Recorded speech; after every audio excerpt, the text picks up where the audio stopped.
Hello, so today we are going to be talking about labor conditions in China. The current labor conditions in China are that most workers are obligated to work for 12 hours from 9 a.m. to 9 p.m. for 6 days a week. If they are injured on the job, many employers do not cover the damages, and so they kind of have to fend for themselves. And they also have excessive overtime shifts, and with this, they either get little to possibly no compensation for it. And China also forbids the formation of independent worker unions, which really affects the workers as they are unable to get better pay and have secure in their job. There's no collective bargaining power or wage negotiations, so the workers kind of have to stick with what they were given. If the workers were caught by employers disobeying orders, they are often fired without payment.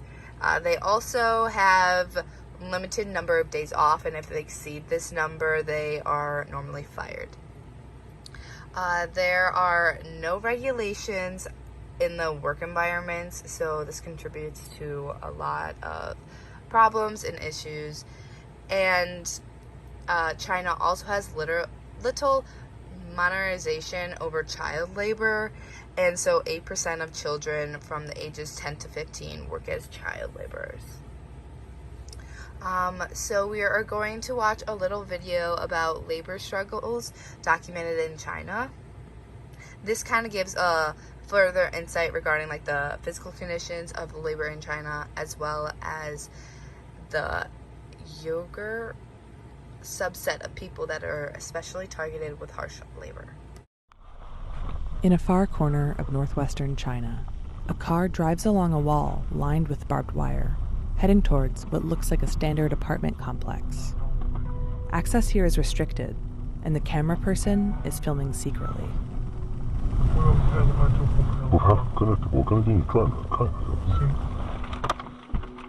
Because this is no ordinary residence. It's part of a contentious labor resettlement program run by the Chinese government to extend state control over Muslim minorities, mostly Uyghurs, by moving them from one part of China to work in another. This covert, low-quality footage that we've adjusted to reveal some details and obscure others gives us some rare insights into how people in this program live and are indoctrinated.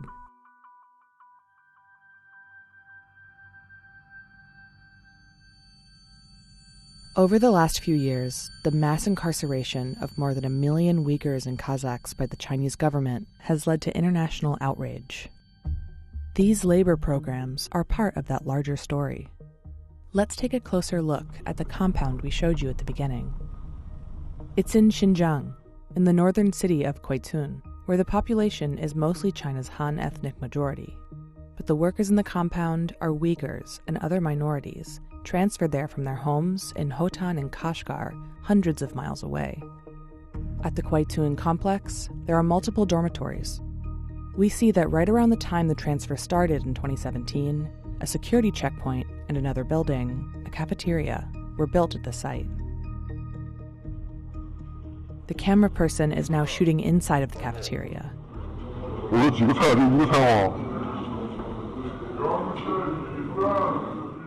We can see the compound's residents. They all work as street cleaners. A sign describing the program calls them Kashgar and Hotan surplus labor. It also lists instructions for how they should conduct themselves, and another poster offers guidelines on how to interact with the local population.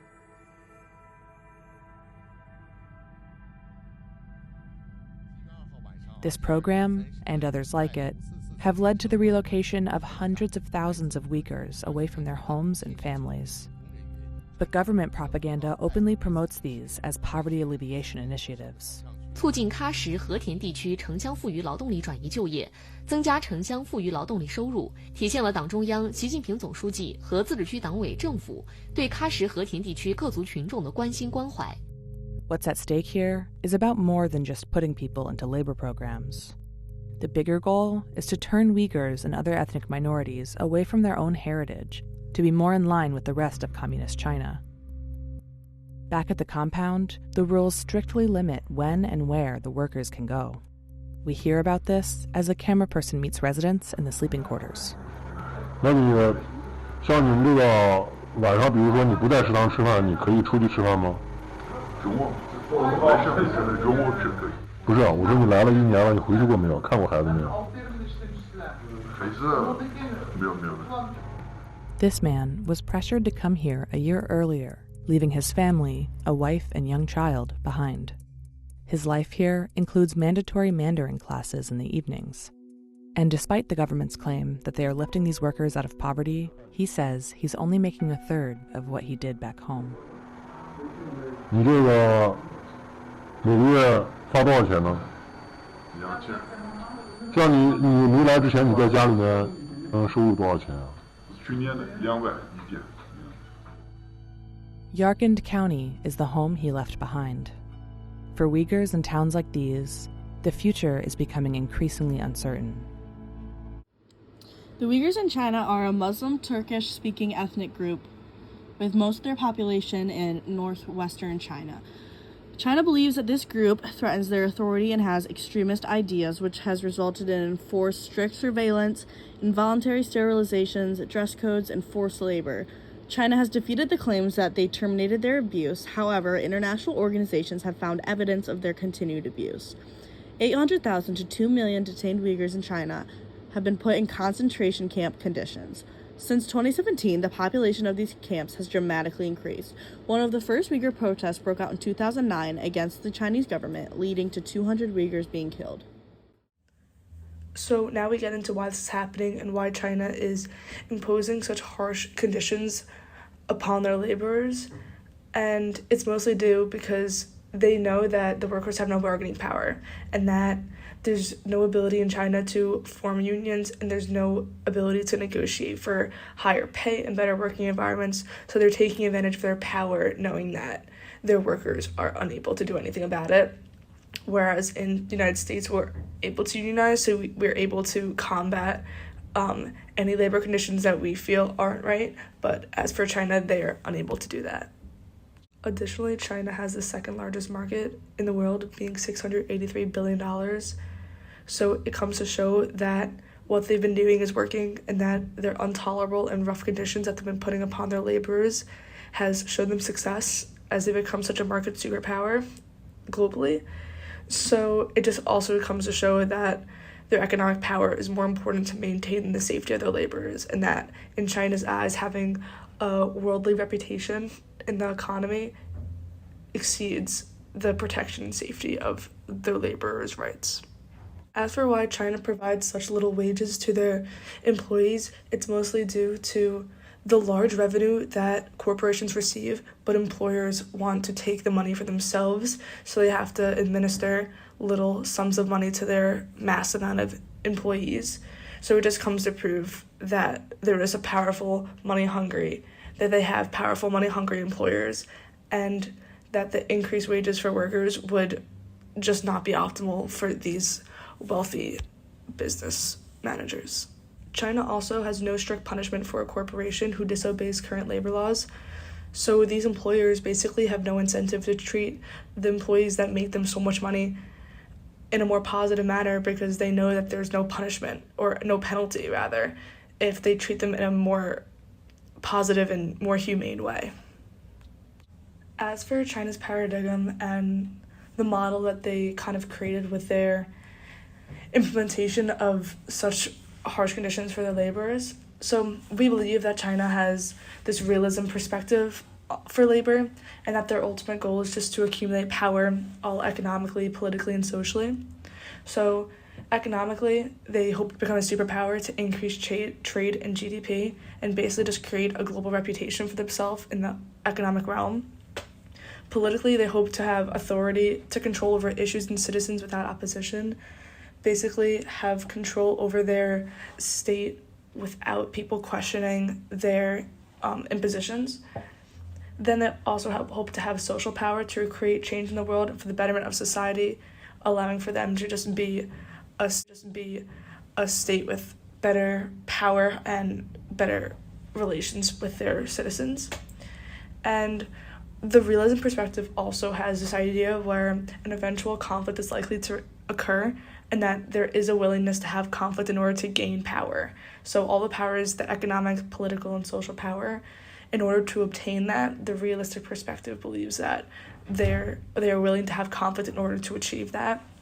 So the conflict that China has is the employer-employee conflict in the workplace, which is employers treating their employees in a negative manner in order to achieve wealth and power.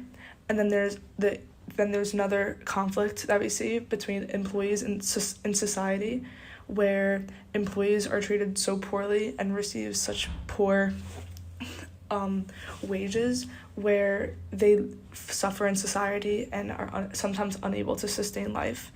So then there's also this idea of the justification of a zero-sum game, and it's kind of the idea where one person accumulates power because of the demise of the other. So one person, in this case being the elitists and the employers, accumulating power because of the demise of the laborers and the opposers.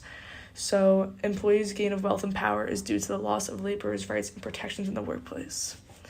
So basically their realism paradigm basically just comes to show that